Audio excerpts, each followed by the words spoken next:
Sylvain et Timothée à l'église des Thessaloniciens qui est en Dieu notre Père.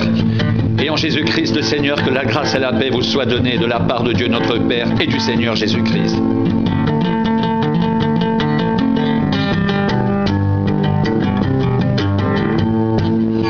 Nous devons à votre sujet, frères, rendre continuellement grâce à Dieu, comme cela est juste. Parce que votre foi fait de grands progrès et que la charité de chacun de vous tous à l'égard des autres augmente de plus en plus. Aussi nous glorifions-nous de vous dans les églises de Dieu à cause de votre persévérance et de votre foi au milieu de toutes vos persécutions et des tribulations que vous avez à supporter.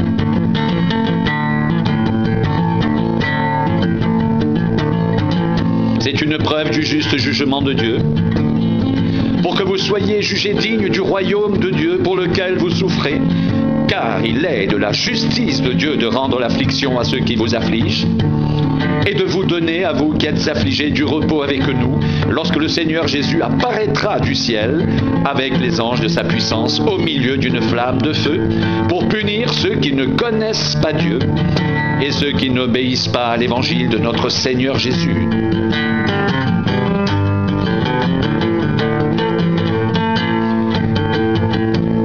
Pour châtiment une ruine éternelle, loin de la face du Seigneur et de la gloire de sa force, lorsqu'il viendra pour être en ce jour-là glorifié dans ses saints et admiré dans tous ceux qui auront cru, car notre témoignage auprès de vous a été cru.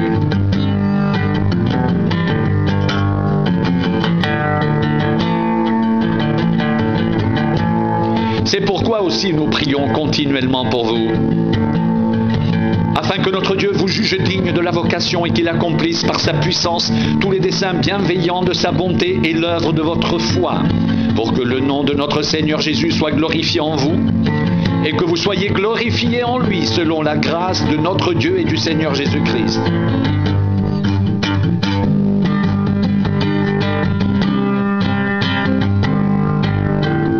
Pour ce qui concerne l'avènement de notre Seigneur Jésus-Christ et notre réunion avec lui, nous vous prions, frères, de ne pas vous laisser facilement ébranler dans votre bon sens et de ne pas vous laisser troubler, soit par quelque inspiration, soit par quelques paroles ou par quelques lettres qu'on dirait venir de nous, comme si le jour du Seigneur était là.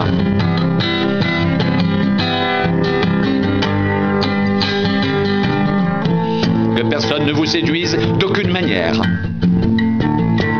Car il faut que l'apostasie soit arrivée auparavant, et qu'on ait vu paraître l'homme du péché, le fils de la perdition, l'adversaire qui s'élève au-dessus de tout ce qu'on appelle Dieu ou de ce qu'on adore, jusqu'à s'asseoir dans le temple de Dieu, se proclamant lui-même Dieu.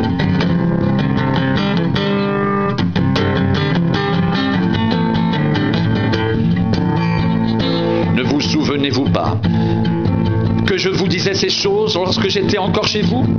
Et maintenant vous savez ce qu'il retient afin qu'il ne paraisse qu'en son temps.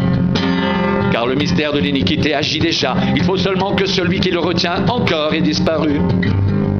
Et alors paraîtra l'impie que le Seigneur Jésus détruira par le souffle de sa bouche et qu'il anéantira par l'éclat de son avènement. L'apparition de cet impie se fera par la puissance de Satan, avec toutes sortes de miracles, de signes et de prodiges mensongers, et avec toutes les séductions de l'iniquité pour ceux qui périssent, parce qu'ils n'ont pas reçu l'amour de la vérité pour être sauvés.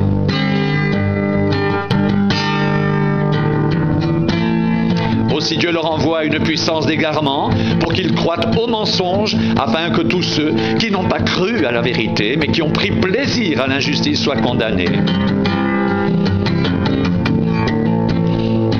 Pour nos frères bien-aimés du Seigneur, nous devons à votre sujet rendre continuellement grâce à Dieu, parce que Dieu vous a choisi dès le commencement pour le salut, par la sanctification de l'Esprit et par la foi en la vérité.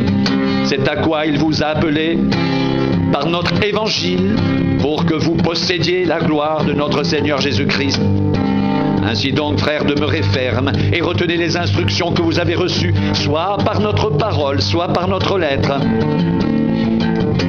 Que notre Seigneur Jésus-Christ lui-même et Dieu notre Père, qui nous a aimés et qui nous a donné par sa grâce une consolation éternelle et une bonne espérance, console vos cœurs et vous affermisse en toute bonne œuvre et en toute bonne parole.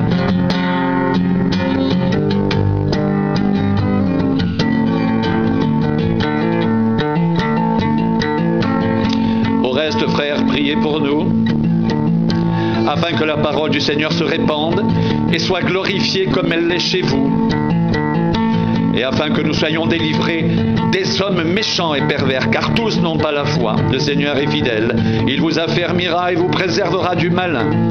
Nous avons à votre égard cette confiance en le Seigneur, que vous faites et que vous ferez les choses que nous recommandons, que le Seigneur dirige vos cœurs vers l'amour de Dieu et vers la patience de Christ.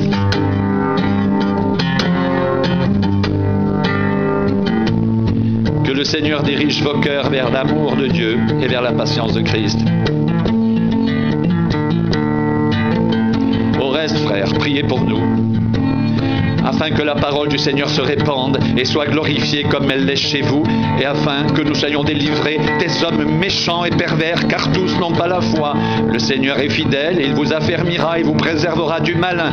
Nous avons à votre égard cette confiance dans le Seigneur, que vous faites et que vous ferez les choses que nous recommandons. Que le Seigneur dirige vos cœurs vers l'amour de Dieu et vers la patience de Christ.